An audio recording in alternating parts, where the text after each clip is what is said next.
Hello दोस्तों, कैसे हो आप सब। Welcome back to job university में हूं प्रकाश। तो ईपीएफओ में सोशल सिक्योरिटी असिस्टेंट के पोस्ट में 2624 वैकेंसीज रिलीज़ की गई है। ऑनलाइन रजिस्ट्रेशन स्टार्ट हो चुकी है। अप्लाई करने की लास्ट डेट 26 अप्रैल है। तो जल्द से जल्द अगर आपने अप्लाई नहीं किया तो जल्द से जल्द अप्लाई कर देना। एग्ज़ाम डेट की बात करें तो एग्ज़ाम एक्सपेक्टेड है कि अभी से 1 से 2 महीने का टाइम आपको मिलेगा, यानी कि जून मंथ में एग्ज़ाम आप एक्सपेक्ट कर सकते हो। तो चलिए बात करते हैं ईपीएफओ एसएसए की एग्ज़ाम पैटर्न क्या रहने वाली है और साथ ही साथ सिलेबस क्या रहेगा एंड प्रिपरेशन की क्या स्ट्रैटेजी रहनी चाहिए। सिलेक्शन प्रोसेस की बात करें तो सबसे पहले आपको फेज़ 1 देना होगा। फेज़ 1 कंप्यूटर बेस्ड टेस्ट रहेगा, ऑनलाइन टेस्ट रहेगा। फेज़ 1 क्लियर करने के बाद आपको फेज़ 2 के लिए कॉल किया जाएगा। फेज़ 2 में आपको डेटा एंट्री करना होगा, टाइपिंग टेस्ट रहेगा एंड फाइनल सिलेक्शन फेज़ 1 के मार्क्स के बेसिस पे रहेगा। फेज़ 2 केवल क्वालिफाइंग रहेगा। तो फेज़ 1 की एग्जाम पैटर्न की बात कर लेते हैं। तो जनरल एप्टीट्यूड्स 30 क्वेश्चंस पूछेंगे, मैक्सिमम मार्क्स 120 रहेगा। General knowledge and general awareness से 30 क्वेश्चंस पूछेंगे, मैक्सिमम मार्क्स 120 रहेगा। देन क्वांटिटेटिव एबिलिटी की बात करें तो 30 क्वेश्चंस पूछेंगे, मैक्सिमम मार्क्स 120 रहेगा, यानी कि हर क्वेश्चन 4 मार्क्स का रहेगा। जनरल इंग्लिश विद कॉम्प्रिहेंशन, तो इंग्लिश से 50 क्वेश्चंस पूछेंगे, ये भी ऑब्जेक्टिव टाइप रहेगा। इंग्लिश को सबसे ज़्यादा वेटेज दिया जा रहा है, इसलिए इंग्लिश बहुत इंपॉर्टेंट रहने वाला है। 200 मार्क्स का आपका केवल इंग्लिश का टेस्ट रहेगा। एंड उसके बाद कंप्यूटर लिटरेसी की बात करें तो 10 क्वेश्चंस पूछेंगे, मैक्सिमम मार्क्स 40 रहेगा, यानी कि टोटल आपसे 150 क्वेश्चंस पूछेंगे, मैक्सिमम मार्क्स 600 रहेगा। एंड इसके लिए आपको 150 मिनट्स का टाइम मिलेगा, यानी कि 2.5 घंटे का समय आपको मिलेगा। और यहाँ पे नेगेटिव मार्किंग भी रहेगी, 1/4 नेगेटिव मार्किंग रहेगी। यहाँ कोई सेक्शनल टाइमिंग नहीं रहेगी, ओवरऑल आपको 150 मिनट्स का टाइम मिलेगा। लेकिन एग्जाम को क्वालिफाई करने के लिए आपको sectional cut off as well as overall cut off दोनों ही क्लियर करना होगा। तो चलिए एक एक करके बात करते हैं ईपीएफओ एसएसए एग्जाम की प्रिपरेशन कैसे करना है। सबसे पहले इंग्लिश की बात करते हैं, क्योंकि इंग्लिश सबसे ज़्यादा इंपॉर्टेंट रहने वाला है। 50 क्वेश्चंस पूछे जाएंगे, मैक्सिमम मार्क्स यहाँ 200 रहने वाला है, यानी कि इंग्लिश का वेटेज सबसे ज़्यादा है। अगर आपकी इंग्लिश स्ट्रॉन्ग है तो आपको इस एग्जाम में बहुत ज़्यादा बेनिफिट मिलेगा। बहुत सारे कैंडिडेट्स पूछ रहे थे कि इसमें जो एग्जाम का पैटर्न रहेगा वो किस टाइप का रहेगा, एसएससी के जैसा रहेगा या फिर बैंकिंग जैसा रहेगा। तो इसमें जो पैटर्न आपको देखने को मिलेगा ये एसएससी के जैसा रहेगा। ये नेशनल टेस्टिंग एजेंसी है, वो एग्जाम कंडक्ट करवा रही है। इससे पहले जो एग्जाम हुई थी एक सुप्रीम कोर्ट में जूनियर कोर्ट असिस्टेंट की हुई थी, तो उसमें जैसा आपको एग्जाम पैटर्न देखने को मिला था एग्जैक्टली सेम पैटर्न आपको यहाँ पे देखने को मिलेगा। तो इंग्लिश की बात कर लेते हैं। तो इंग्लिश में कॉम्प्रिहेंशन से क्वेश्चंस पूछेंगे, तो 2 से 3 पैसेज आपको देखने को मिल सकते हैं। सिनोनिम्स एंड एंटोनिम्स पूछा जाएगा, बहुत सारे हो सकता है आपको अलग से वर्ड दे दे, या फिर जो आपको पैसेज दिया जाएगा उसी में कुछ वर्ड्स के आपको सिनोनिम्स या एंटोनिम्स पूछे जा सकते हैं। इसके अलावा क्लोज टेस्ट आपको करके जाना होगा। Cloze test, 1 word substitution, then parajumbles, sentence rearrangement, misspelled, error detection से क्वेश्चंस पूछे जा सकते हैं। इसके अलावा इडियम्स एंड फ्रेजेस भी कर लेना। एंड मैचिंग, जैसे सेंटेंस को कंप्लीट करना है तो उसके लिए मैचिंग वगैरह के क्वेश्चंस सुप्रीम कोर्ट जेसीए में जैसा पूछा गया था उस टाइप का यहाँ पे आपको देखने को मिल सकता है। इसकी प्रिपरेशन कैसे करना है, तो देखिए अगर आप ऑलरेडी इंग्लिश में स्ट्रांग हो तो बस आपको प्रैक्टिस करना है, लेकिन अगर आपकी इंग्लिश वीक है तो अभी से आपको पहले न्यूज़पेपर रीडिंग स्टार्ट कर देना है। न्यूज़पेपर रीडिंग या फिर कोई आर्टिकल्स डेली रीडिंग करने की आदत डालो, उससे आपकी कॉम्प्रिहेंशन, जो पैसेज रीडिंग की जो टाइमिंग होती है ये इंप्रूव होगी एंड आप जल्दी क्वेश्चन सॉल्व कर पाओगे, पैसेज को जल्दी समझ पाओगे। क्योंकि इंग्लिश में सबसे इंपॉर्टेंट है कि आप ज़्यादा से ज़्यादा प्रैक्टिस करो। जितना ज़्यादा आप रीडिंग करोगे, जितना ज़्यादा आप प्रैक्टिस करोगे, उतना ज़्यादा आपकी इंग्लिश इंप्रूव होगी। बुक की अगर बात करूँ तो नीतू सिंह वॉल्यूम 1 एक बुक आती है, वहाँ से आप स्टडी कर सकते हो, ग्रामर वहाँ से आपका पूरा कवर हो जाएगा।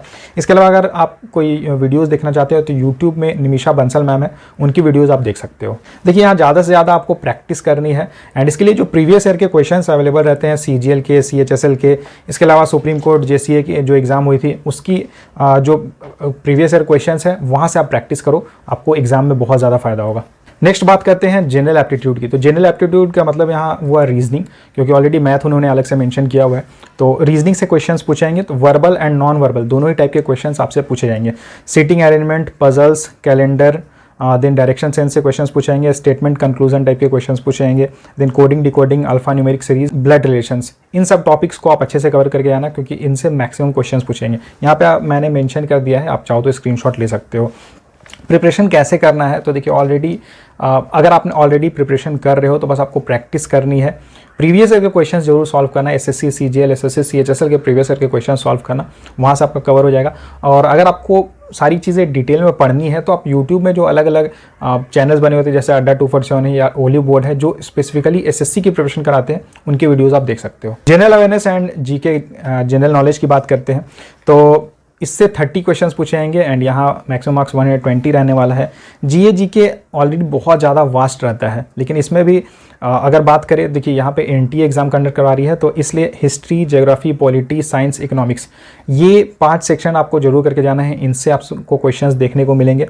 और करंट अफेयर्स की अगर मैं बात करूँ तो करंट अफेयर्स लास्ट 6 मंथ्स आपको करके जाना है। एटलीस्ट लास्ट के जो 2 मंथ्स रहने वाले, यानी कि एग्जाम सपोज एक्सपेक्ट करते हैं हम जून के मंथ में, तो जून के मंथ के पहले के जो 2 मंथ्स है वो आप करंट अफेयर्स जरूर कर लेना। मैक्सिमम क्वेश्चंस उन्हीं से पूछे जाएंगे। गवर्नमेंट की जो अलग अलग स्कीम्स रहती है, अभी बजट आया था तो उसके रिलेटेड क्वेश्चंस पूछे आ जाते हैं। इंटरनेशनल रिलेशंस के ऊपर, इंटरनेशनल न्यूज़ के ऊपर, देन जो इंटरनेशनल समिट्स होती है उनके ऊपर क्वेश्चंस पूछे जा सकते हैं। तो ये कहाँ से करना है, तो जो मंथली पीडीएफ रहती है वहाँ से आप कर सकते हो। हिस्ट्री, ज्योग्राफी, पॉलिटी, साइंस वगैरह आप लूसेंट की जो बुक आती है वहाँ से आप कवर कर सकते हो।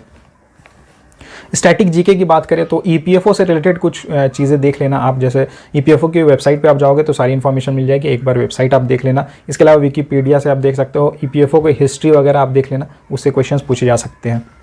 इसके अलावा जो और भी जो स्टैटिक का पोर्शन रहता है, जैसे कंट्री, कैपिटल्स, करेंसी, देन अलग अलग जो इंडिया के स्टेट्स के अलग अलग स्टेट्स के डांस फॉर्म्स है वो आप याद कर लेना। Rivers, then dams, books and authors के नेम, देन जो भी इंपॉर्टेंट पर्सनैलिटी रहे पिछले 1 ईयर में उसके बारे में थोड़ा देख लेना। एंड जो अवार्ड्स मिले हुए हैं, जैसे अभी रिसेंटली ऑस्कर अवार्ड मिला था तो उससे रिलेटेड क्वेश्चन जरूर पूछा जाएगा, तो वो सब चीज़ें आप जरूर देख लेना। एंड स्पोर्ट्स रिलेटेड जितनी भी इन्फॉर्मेशन है वो आप देख लेना। तो ये सब जो मंथली पीडीएफ आती है वहाँ से आप कवर कर सकते हो। मैथ्स की बात करें तो मैथ्स से 30 क्वेश्चन पूछेंगे, मैक्सिमम मार्क्स 120 रहेगा।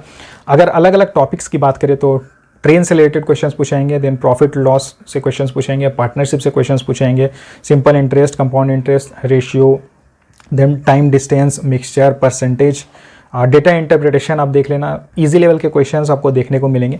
इस एग्जाम का जो लेवल रहेगा ये बहुत ज़्यादा टफ नहीं रहेगा, क्योंकि ये क्लरिकल लेवल के लिए है, असिस्टेंट पोस्ट के लिए, तो बहुत ज़्यादा टफ लेवल के क्वेश्चंस आपको देखने को नहीं मिलेंगे। लेकिन यहाँ प्रिपरेशन आपको बहुत अच्छे से करना होगा, क्योंकि कंपटीशन बहुत हाई रहने वाला है। बाकी टॉपिक्स की बात करें तो algebra, number system, simplification, approximation, missing number series, wrong number series, ये सब आप करके जाना, क्योंकि इनमें से किसी से भी क्वेश्चंस पूछे जा सकते हैं। मैथ्स की अगर बात करें तो प्रिपरेशन कैसे करना है, तो मैथ्स के लिए अगेन मैं सजेस्ट करूंगा प्रीवियस ईयर के जितने भी क्वेश्चंस है वो आप कर लेना। एसएससी, सीएचएसएल, एसएससी, सीजीएल के क्वेश्चंस आप कर लेना। इसके अलावा जो यूट्यूब वीडियोस जो रहती हैं वहाँ से आप कर सकते हो। एंड अगर आप डिटेल प्रिपरेशन करना चाहते हो तो उसके लिए मैंने हर सेक्शन के लिए सेपरेट वीडियोस बनाई हुई है। वीडियो की लिंक मैं डिस्क्रिप्शन बॉक्स में डाल दूंगा, वहाँ जाके आप देख सकते हो कि कैसे हर टॉपिक को कैसे प्रिपरेशन करना है, कहाँ से कौन कौन से बुक्स है, कौन कौन से सोर्सेज है जहाँ से आप प्रिपरेशन कर सकते हो। नेक्स्ट अगर बात करूँ कंप्यूटर लिटरेसी की, तो कंप्यूटर से 10 क्वेश्चन पूछेंगे, मैक्सिमम मार्क्स 40 रहने वाला है।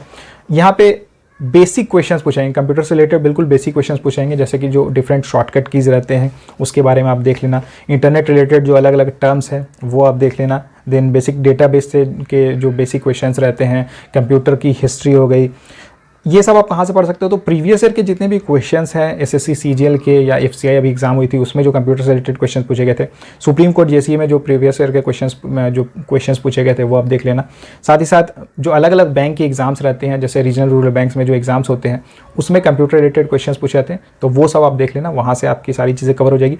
अगर बात करें कि प्रिपरेशन कहाँ से करना है, तो यूट्यूब में मैराथन वीडियोज़ बनी हुई है जिसमें पूरा कंप्यूटर पढ़ाया गया है, तो उस वीडियो के लिंक मैं डिस्क्रिप्शन बॉक्स में डाल दूंगा। वो मैराथन वीडियो आप देख लेना, आपका पूरा कंप्यूटर एक बार में हो जाएगा। इसके अलावा अगर बात करें कि अगर आपको कोई बुक लेना है तो अरिहंत पब्लिकेशन की एक बुक आती है कंप्यूटर के ऊपर, वो आप ले लेना। देखिए मेरिट लिस्ट फेज़ 1 के बेसिस पे बनेगी, तो इसलिए फेज़ 1 में आप जो मार्क्स स्कोर करोगे वो बहुत इंपॉर्टेंट रहने वाला है, इसलिए फेज़ 1 की प्रिपरेशन बहुत अच्छे से करना। फेज़ 2 की अगर बात करें तो फेज़ 2 डेटा एंट्री टेस्ट रहेगी, टाइपिंग टेस्ट रहेगा एंड फेज़ 2 क्वालिफाइंग रहेगा, लेकिन आपको क्वालिफाई करना कंपलसरी। अगर फेज़ 2 क्वालिफाई अगर आप नहीं कर पाते हो, फेज़ 1 में आपके कितने भी मार्क्स हो तो भी आपको डिस्क्वालीफाई किया जा सकता है, तो इसलिए फेज़ 2 की प्रिपरेशन आपको अभी से करनी है। अगर आपकी ऑलरेडी टाइपिंग अच्छी है तब तो आपको कुछ अलग से प्रिपरेशन करने की ज़रूरत नहीं, लेकिन अगर आपकी टाइपिंग अच्छी नहीं है तो मैं आपको ये कहूँगा कि अभी से 15-20 मिनट्स टाइम निकालो एंड टाइपिंग स्टार्ट कर दो। बहुत सारी वेबसाइट्स रहती है जिसे यूज़ करके आप टाइपिंग कर सकते हो एंड वहाँ से आपको पता चलेगा कि अभी आपकी टाइपिंग स्पीड क्या रह रही है। यहाँ इंग्लिश या हिंदी किसी भी लैंग्वेज में आप टाइपिंग कर सकते हो, तो इंग्लिश टाइपिंग में मिनिमम 35 वर्ड्स पर मिनट रिक्वायर्ड है एंड हिंदी टाइपिंग के लिए मिनिमम 30 वर्ड्स पर मिनट रिक्वायर्ड है। की डिप्रेशन की बात करें तो 10,500 की डिप्रेशन पर आवर की यहाँ रिक्वायरमेंट है। एनटीए ने जो पिछले कुछ एग्जाम्स कंडक्ट कराए हैं उसमें जो टाइपिंग टेस्ट हुआ था वो स्क्रीन टू स्क्रीन था, तो इस बार भी आपको स्क्रीन टू स्क्रीन ही टाइपिंग टेस्ट देखने को मिलेगा। देखिए आप टाइपिंग अपनी इंप्रूव करना चाहते हो तो कुछ वेबसाइट के लिंक मैं डिस्क्रिप्शन बॉक्स में डाल दे रहा हूँ, वहाँ जाके आप टाइपिंग कर सकते हो, प्रैक्टिस कर सकते हो। एंड आपको हर दिन 15 to 20 मिनट्स प्रैक्टिस करना होगा। और जब ये एग्ज़ाम आपका ओवर हो जाएगा, फेज़ 1 ओवर हो जाएगा, तो उसके बाद एटलीस्ट 30 मिनट्स आपको डेली देना होगा ताकि आप अपनी स्पीड को और ज़्यादा इंप्रूव कर सको। तो ये थी EPFO SSA की कंप्लीट प्रिपरेशन स्ट्रैटेजी। इससे जुड़ा अगर आपका कोई सवाल रहता है तो आप मुझे कमेंट करके पूछ सकते हो। एंड आप कमेंट करके ज़रूर बताना कि आप इस फॉर्म को फिल कर रहे हो या नहीं, एंड आपकी प्रिपरेशन कैसी है। Thank you.